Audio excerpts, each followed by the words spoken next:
来，我们大家一起翻开圣经，哥林多前书，哥林多前书，我们大家翻到第1章第22节。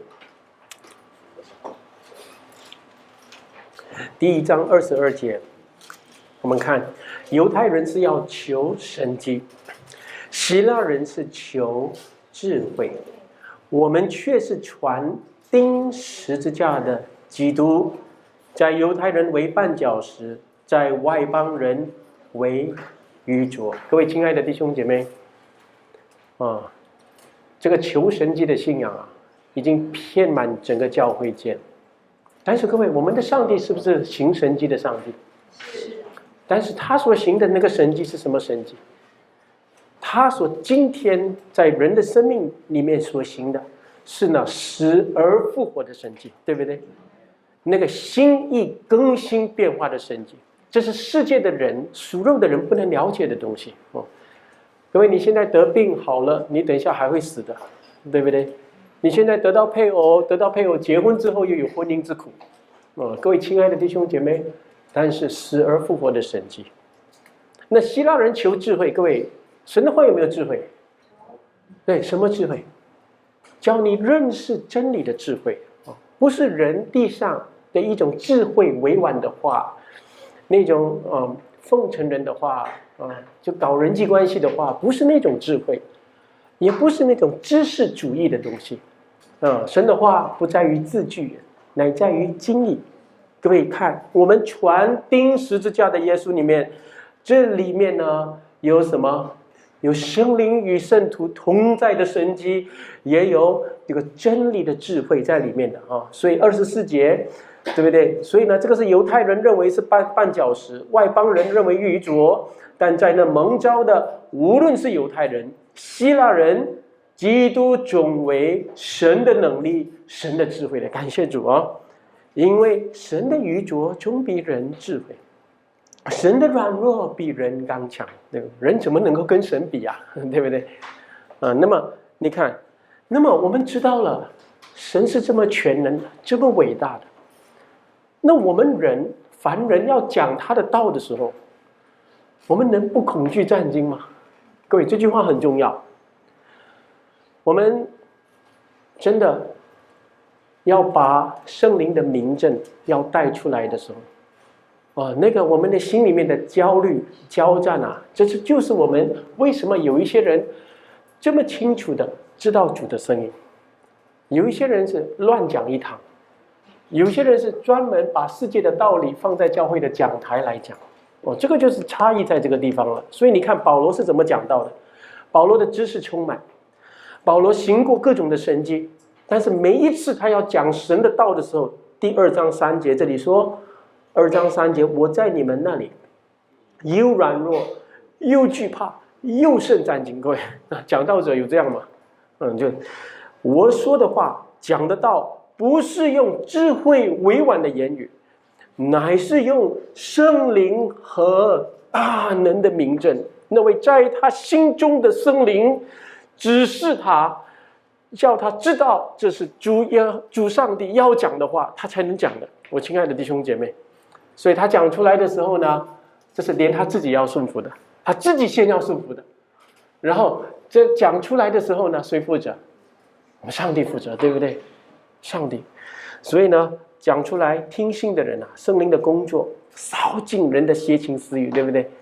然后教我们什么？第5节一起读，教你们的信不在乎人的智慧，只在乎神的大能。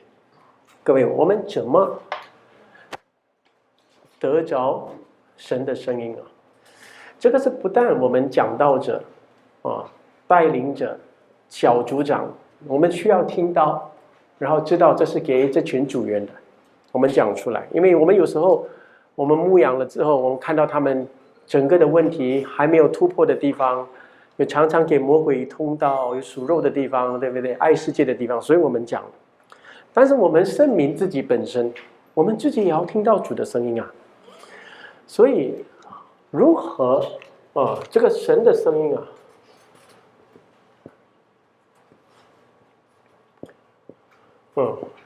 今天其实我预备的信息啊，是真的是给正在用我们生命堂的信息也特别在这个地方有根有基要学习神的道的啊。我相信各位来到这个地方参加特会呢，各位一定是有一些基础啊。各位在网络上可能听到我们的信息，或者我们台中生命堂已经听说有些人5次、6次、7次反复这个36课了啊。所以我们真的要回到真正的神迹啊，那就是听到主在宝座上给的声音啊。第一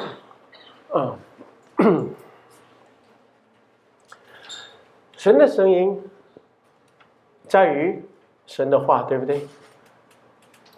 但是这个神的话里面啊，不是字句，这是神自己在说话的。然后神向每一个人、每一个地区、每一个时代在说话的。所以，亲爱的弟兄姐妹，我们一个讲道者，或者我们分享神的话的人，要把神的声音带出来啊，很重要。首先，一定要系统性的认识神的话。各位去读神学的人啊，都会知道这个系统神学是很重要的，对不对？但是有一些教派呢，专门攻击系统神学。他们说你们这些讲知识的人，整天讲系统，把上帝放在一个箱子，放在系统里面啊，不对。他们就这样讲，对不对？各位我亲爱的弟兄姐妹，你们如果人家跟你们说系统神学，你们一定要明白什么叫，你没有读过神学没有关系，但是圣经要系统性的认识。为什么有系统神学？我跟各位讲，就是人读了圣经，全本圣经通读之后，发现每一个主题在圣经里面所启示的，有关神、有关人、有关魔鬼、有关天使、有关罪、有关性因性称义，这些东西用整本圣经来看呢，都有一脉贯通的信息，不是你断章取义，或者你抽出一段话。比如说我们小杨哥要讲信心，对不对？会发现很多人讲了14讲，对不对？所以我跟你们说，有些人讲神，尤其就是讲一半而已。那就是只有讲他喜爱的神，他愿意神是这个样子的，他就这样讲，因为他就没有系统性的认识神。这些偏差就是讲到上帝的能力，只有讲神迹，属肉的神迹，对，哇，就是疾病得医治、绝症啊，这些得医治，只有讲到这些东西而已。是真正的神迹，神与人同在的神迹，那个从无变有的真正的神迹是什么，也没有讲清楚。所以没有系统神学啊，很容易教会的教导就走极端、走异端。最终走异端去了，你们知道吗？这个是教会历史告诉我们的事情。一定要系统性的认识神。然后，亲爱的弟兄姐妹，在系统性的认识神呢，各位你一定记得，在系统性的认识神，最重要的是什么？当我们翻开圣经的时候，这本圣经介绍了这位我们的性情、人性、堕落的人性绝对不能认识的神，对不对？哇，全知全能全在的神他是超乎万有的神，全爱、全然慈爱、全然公义的神，他有绝对的主权，对不对？比如说他有绝对的主权的，他是全善的、全爱的，他从来没有做错的这位神这个我们这些都很清楚的啦我不用多讲，36课都讲了。然后我们从神这个地方，我们这个是第一课 Chapter 1我们第一课读神的，后来我们认识自己后来我们自己什么？我们因信称义，我们然后呢，现在要服侍，要侍奉，然后圣经也告诉我们要追求恩赐等等等等很多很多的教导教义，对不对？我跟你们讲，在历史历代信徒犯了一个错是什么？他们认识神几乎都是对的你问他这位上帝是不是有绝对的主权？阿们。没有一个信徒会说没有，对不对？但是他们继续认识自己，认识信心，认识侍奉比如说认识自己的时候呢完全是跑到心理学。不认识信心的哦，因信称义，所以你要信，你要信。侍奉我们要做，我们要做；恩赐我们要求，我们要求。各位，神的主权在哪里？神的荣耀在哪里？神定的在哪里？所以呢，他们的问题是什么？逐末忘本。你们听得懂这句话吗？就是当他们越学越多知识的时候，他们没有连接于 Chapter 1呢。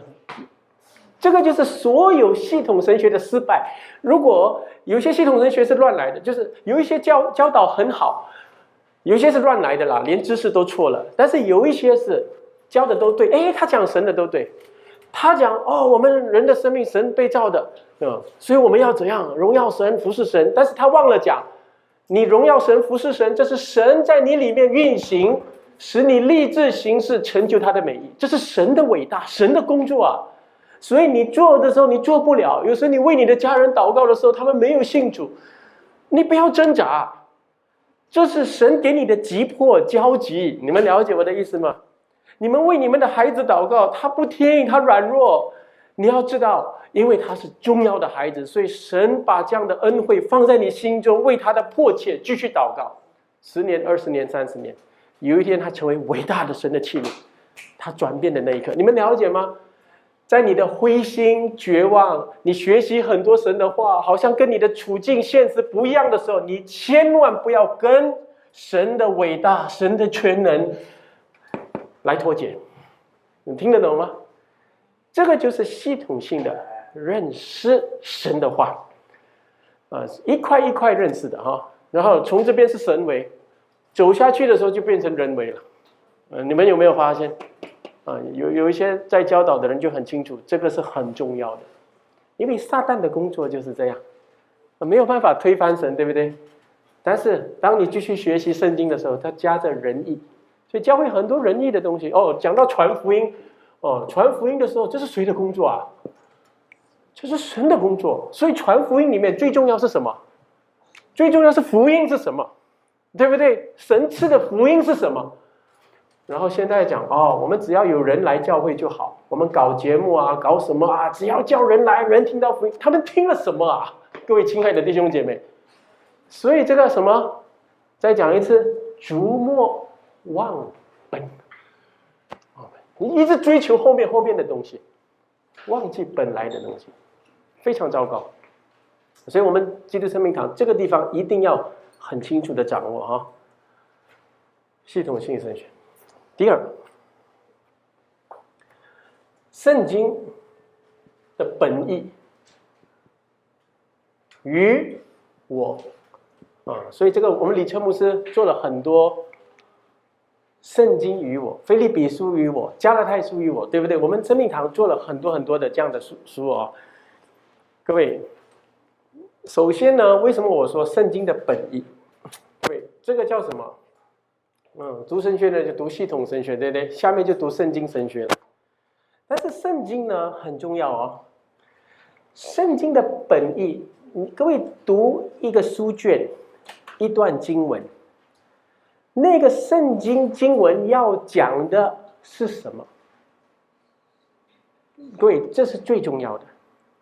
所以你先要明白我们解经的人我们教导圣经解经的人常常有这个问题我们想，我希望圣经讲什么，跟圣经真正讲的是什么，这个有一个很微妙的差异，对不对？一不小心我就跑到我希望或者我认为圣经讲的是什么，所以那个不是圣经的本意。所以我有一点严谨，尤其是最近以前我是讲道的时候呢比较松一点但是后来我发现异端越来越多，极端越来越多，似是而非的教导福音越来越多，所以呢我一定强调圣经的本意要怎么讲呢？比如说如果讲到预定论，每次我跟弟兄姐妹讲到，如果你们读到罗马书9章、10章、11章，一定讲到预定论嘛。讲到预定论的时候呢，很多人就为什么上帝拣选他不拣选他？很拣选我的，为什么我有一些朋友上帝不拣选，那上帝拣选另外一个啊？上帝不公平。那所以很多人要为上帝说好话，因为你看，因为他们选择相信，这个选择不相信啊，它要变成人的东西。各位，你怎么解释预定论啊？你怎么解释神的选择啊？神说什么？我要恩待谁就恩待谁，我要怜悯谁就怜悯谁，因为上帝是最全能的、全知的、全在的、全善的、全爱的。你的同情心没有比他的爱心大，你们了解吗？所以当你自己要做上帝，我跟各位说，上帝为什么拣选我？因为他定了，阿们，就是这么简单了。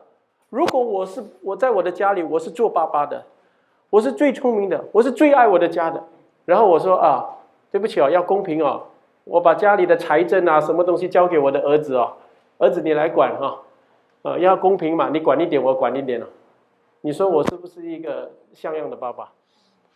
不太对，对不对？所以那位全能全知全在的主，他应该决定一切，人才能得到一切的善，一切的福。阿们。对，所以你讲预定的时候呢，不用帮忙上帝讲好话的。所以呢，圣经的本意是什么？读到腓立比书，这是我们的腓立比书来嘛。讲到腓立比书的时候，我看很多人每次都有神能照他荣耀的丰富，将你所需要的丰丰富富的赐给你，每次都是那个4章19节那个地方神能照他荣耀的丰富，荣耀的丰富前面讲的是什么？无论是饥饿，无论是饱足，无论是缺乏，无论是有没有，所以有没有缺乏？有没有饥饿过？有些人没有饿过上帝真的很好对不对？但是你要知道，什么叫丰丰富富？叫你的心灵丰富的，叫你的心灵为主的缘故受苦也是会感恩的。阿们。所以呢，我们听到的时候呢，或者读圣经的时候，不要跑到我希望圣经讲什么，你们了解吗？这个是错的，这是走错路的开始。既然圣经的本意很清楚知道之后呢，那它跟我的关系，跟我的一生，我真需要的。所以各位，你真需要的是什么？各位需要的是什么？各位需要配偶吗？需要配偶吗？不敢讲。需要钱吗？OK， 都需要，对不对？但是最需要什么？道理都懂你需要结婚吗？需要孩子吗？结婚的需要孩子吗？你需要神。各位，我跟各位说，你需要结婚，你需要孩子，你需要有工作，是因为你需要看见神的荣耀。你们听得懂这句话吗？我在结婚的时候呢，虽然我的婚姻是人的婚姻是不完美的，但是我有一点点明白了基督怎么爱教会，教会怎么顺服基督。我在养育孩子的时候，虽然我是软弱的爸爸，有时教也教不好，但是我对他们的爱，有时候如果他们有什么事情，他们心脏有问题，我的心脏就拿出来给他们对不对？这个有一点点明白上帝怎么爱我，所以撇弃他的荣耀来拯救我的。各位了解吗？所以其实地上上帝叫你做的每一样东西，甚至你吃饱，刚刚各位吃完饭了没有？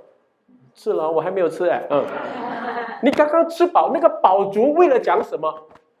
为了告诉你什么？你知道吗？连你的肚腹饱足都这么爽，你的心灵、你的灵魂被神的道填饱的时候，那是怎样阿们。各位了解吗？其实呢，我们做一切属肉的东西，上帝没有叫我们不做，反而上帝叫我们做。就做当中怎么看见他的供应、他的荣耀、他的慈爱，只有这个才能真正满足你的，你们知道吗？所以我们单单讲需要各位，神知道我们需要这一切，上帝要给你什么什么，但是没有跟你讲神的荣耀的，没有把跟属灵的东西连接在一起，所以人就跑到成功神学，灵恩变成肉恩了，你们了解吗？就是这种光景，真需要灵恩是没有错的哈，但是不要走到肉恩。灵的东西是看不见的，但是你要确认的，圣经真的要填满我的是什么？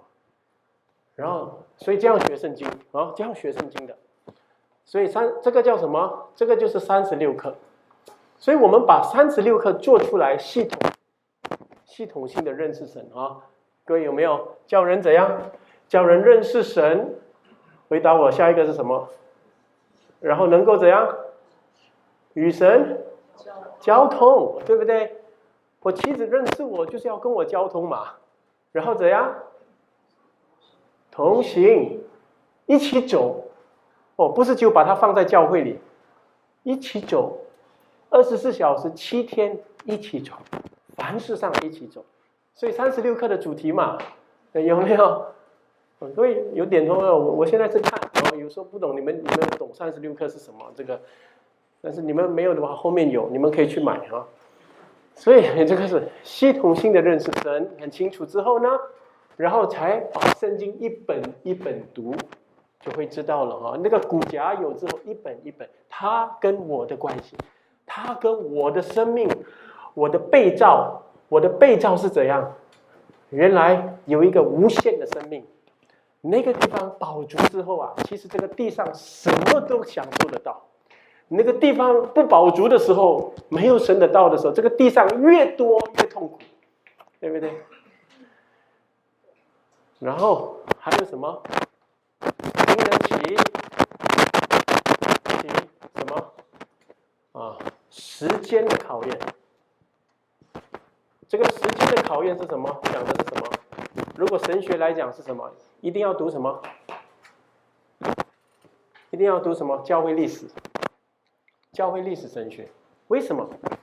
各位亲爱的弟兄姐妹，因为我们人是有偏差的。我们来到一个新的时代、新的文化的时候呢，我们很容易又按着自己的意思来读圣经。我们很快新的文化，人有新的需要来的时候，又会造出自己的福音的。以前我刚刚去中国的时候呢，有一个牧师，他是1980多年信主，1990多年啊，他们是被打的，带到公安局被打，然后他们出来欢喜快乐，然后跟弟兄姐妹说：“哎呀，我们要为主受苦，感谢主。”但是这个苦呢，他就每次一直很多苦嘛，但是他就越讲越多苦，所以就是以受苦为属灵。有时候是不是为主受苦的也不知道，就是受苦就是了，就是属灵。你们了解吗？那个就变成苦难神学了。但是不到10年20年，哎呀，中国就是开始发展了啊。然后很多的一些教导就觉得，哎呀，人的生活也好顺利啊、安康啊，就变成什么神学？成功神学了。所以你们了解吗？所以呢，以前受苦的全部把保罗的苦全部拿出来讲。现在成功的时候讲，哇，保罗讲的什么他享受上帝的丰盛啊，什么这些出来讲一样的。我跟你们讲，整个圣经的十字架的本意还是不了解，所以你一定要看回去整个教会历史里面经得起时间的考验的。我跟你们讲，这个灵恩的运动哦，只是100年，教会100年，恩典福音，其实我不喜欢叫恩典福音，我喜欢叫它恩典主义。你们懂恩典主义吗？这个恩典主义现在什么都是恩典，然后圣灵，然后就成功祈福这些东西，这些前面20-30年的东西，你们不要信，因为很快又要改了。我跟你们讲一个消息，你们懂 Benny Hinn 是谁吗？你们懂 Benny Hinn 对不对？他是成功主义的专家。你们懂 Joyce Meyer 是谁吗？Joyce Meyer 对不对 ？Joyce Meyer 他的家一幅画几百万美金啊，你们知道吗？他的家的游泳池可能大过你的家，2个在一起。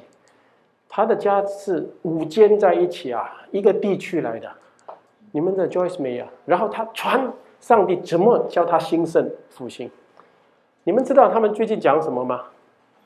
他们讲，真不好意思，我觉得我们讲成功神学哦，上帝是教我们成功，但是最近感觉我们有点过火了所以教会啊，我们不要讲的太过火啊。成功是什么？所以他们有一点退了。你们知道为什么？因为已经被攻击，然后呢，他们也开始遇到苦难。Benny Hinn 也有离婚，这些东西很多施工上所以很多信徒也开始明白了，怎么可能在地上一直成功这样？好像只有你成功了，我穷了，我的奉献给你了，你成功我穷了。所以呢，慢慢人攻击的时候说哦，所以我们现在不要讲的太过火了哈。你们了解这句话吗？就是说他开始变了，跟着环境情况，他的神学变了，这个就是经不起20-30年的东西了。你们了解？所以呢，我跟各位说，为什么你要读教会历史？有一些信心的伟人，他们一直跟从主到他们离开世界的，好像如果教父从奥古斯丁，黑暗中世时代有很多蒙恩的牧师，对不对？但是那时候不提了哈，马丁路德的改教，加尔文、司布真牧师这些人啊，改革中500年，经得起时间的哈，不是变动的那些。OK， 我讲完这些之后呢，各位这个很重要，对不对？因为这个是根基。现在呢，亲爱的弟兄姐妹，你读了哈36课，还有我们生命堂第2讲的圣经与我啊，这些圣经故事，还有教会历史的东西，请大家自己去读信心伟人、教会信心伟人的故事，你会得到很多的亮光。之后呢，我的生命现在要怎样？我给我上步显出神，活出基督的意思了。显出什么？神的荣耀，显出神的尊贵。人的生命本身有尊贵的，显出神的权柄。各位，我们的话里面有权柄，我们教孩子有权柄，显出神的智慧。信徒有智慧的讲话，牧养人，显出神的慈爱，对不对？显出神的公义，等等等，显出神的丰盛，不要吝啬。但是呢，总是有智慧的，但是也有丰盛的，愿意祝福人，等等等等啊，显出神，这个叫什么？这个就是我们所讲的神迹了。回复神的话的神迹。再讲一遍，这个就是我的生命里面回复神的话，显出上帝，活出基督的那个神迹。如果这个神迹你没有显出来，你就跟人说，来我们生命堂听36课，来听36课。然后这个东西在家里面跟配偶吵架，然后呢一起服侍就出现摩擦嫌隙，然后在公司做工就是连外邦人都比你有智慧啊，很快人家会说生命堂真的是异端你们了解我的意思吗？很快人家会这样误解哈。虽然人是软弱，对不对？但是我要给各位的祷告在这边，这个就是为什么这个本身根基要对，但是之后还是借着你，因为你现在站在舞台上，你我现在为着众教会祷告，我们领受了这个尊贵的福音，活出来应该怎么活？然后第二呢，各位亲爱的弟兄姐妹，显出所以我们当中，比如说姐妹教导我顺便讲姐妹教导呢，姐妹本身是温柔的圣经很多话指的姐妹，柔里面有刚，听得懂吗？弟兄教导的刚里面有柔，各位看得到朱牧师的柔吗？看得到吗？你们笑什么？你们会看得出的，你们看不出感觉得到吗？你们感觉到对不对？有时候有一点柔劝你们，但是有时候辨明正道，有没有？该讲的讲，那个叫刚里面有柔。其实人是看这个的，人是要得到那个感觉。虽然我们讲信仰不是感觉但是人跟人生活是讲感觉的，阿们，对不对？然后之后你显出神的样式嘛，对不对？神透过你活在地上嘛。然后还有什么？你要牧养人你要牧养人，对不对？在教会里面要牧养人，在家里你要牧养你的家人。各位，比如说在教会里面，我就给各位一样东西每次有牧养有小组的时候呢，请大家为这个祷告，喜乐，要喜乐。我再说要喜乐，什么书？腓立比书对，要喜乐。不要太枯燥，不要就是太正经到一个地步，大家很辛苦。其实人需要喜乐的，人在一起的时候，你看牧师跟你们一起吃饭的时候，很多的欢笑，对不对？但是欢笑也是正经的啦，不是随便笑的，对不对？但是欢笑很多的喜乐，很多的喜乐当中勉励人的话，安慰人的话，对不对？喜乐小组要尽量求圣灵的光照，就要求你做工。今天虽然我们有很重要的道要教导的时候，但是给我们喜乐的灵，对不对？然后呢，你说，哎呀，我的小组每次这个苦瓜脸进来啊，怎么办？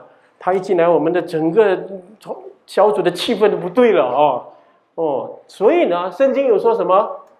刚强的人，你们要怎样？担待软弱者的软弱，阿们。所以有时候情绪不好那天就是跟配偶吵架，还是什么工作遇到问题，担待他们哎呀，弟兄怎样？哎呀，然后每个人勉励一句，一定要这样做。牧养当中，请弟兄姐妹牧养人最后我要讲完了，9点半快到了他们说一定要结束不要紧张不要紧张，就9点半的，好像完了，大家冲走出去，气氛也不太好，要慢慢走出去要多笑，大家一起看，又像巴萨又笑一下，才慢慢走出去，让那个人等一下，没有关系，最后才跟他道歉。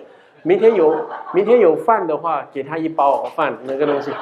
其实这种东西都是我们教会要做的尤其跟这里的人全部打好关系然后第三怎么做？牧养人之后呢，请大家这个很重要多关注人的心灵。各位，这个是最难的。我跟各位讲请问各位回家的时候各位很习惯的家人，你是不是关注他的心灵？比如说你的丈夫在找工作了，哎呀，找工作，回家了，他一开门，你看到他，你是怎样？讲，工作有没有？还是一看到他，哎呀，你累了今天累了。虽然你心里面是想问他有没有工作，对不对？但是你今天累了，老公来给你按摩。然后他自动会讲找得到找不到的，你们了解我的意思吗？你不用去跟他讲，所以你没有关注心理。马上你要讲的东西，马上就快点讲，快点解决。我的重担快给人，然后让人家承受。你们了解我的意思吗？这个就是我们人在一起的时候呢，总是要真的谨慎的。你看人的心灵说话，你要触摸到人，所以人的心不是机器。你们绝对记得，人的心不是机器。你要动一个人的心你一定要聆听他的心声。比如说我跟各位说，如果你要跟一个肢体要认识他OK， 我们人是目标导向今天这个肢体我要认识他，我就跟他吃饭，定2个小时跟他吃饭。然后你吃完饭回来，你以为他的心就马上可以跟你，不可能的。其实很多时候你要聆听他的心声，了解他的难处。原来是这样，你们了解吗？然后我跟各位说，在牧养人里面，你们绝对记得这个东西不要当人还不能的时候，叫他答应你什么。你们了解这句话吗？比如说一个肢体很久没有来聚会了，你那天去看他探访我跟你讲，探访的失败就是那天看他讲完了之后 ，OK， 一定要来聚会一定要来聚会好不好？就讲这个拜6这个礼拜天来聚会我跟你说，如果那天你动到他的心了，你不用讲这句话，他也会来的。如果你辅导夫妇有时候很敏感，对不对？夫妇吵架分房什么 ，OK 今天回去睡你们回去睡就能回去睡你们了解这句话吗？这是心的问题，这是很重要的话哦。我是牧养这么多年啊，我就明白人的心不是一个钮，叫你按一次，他的心马上改的。有时候一些人啊，他很苦的时候啊，你只有问一句话，在乎他，他就放松了。如果你在那个关键的时候，你还加重给他，告诉他你应该怎么做，你就失去他。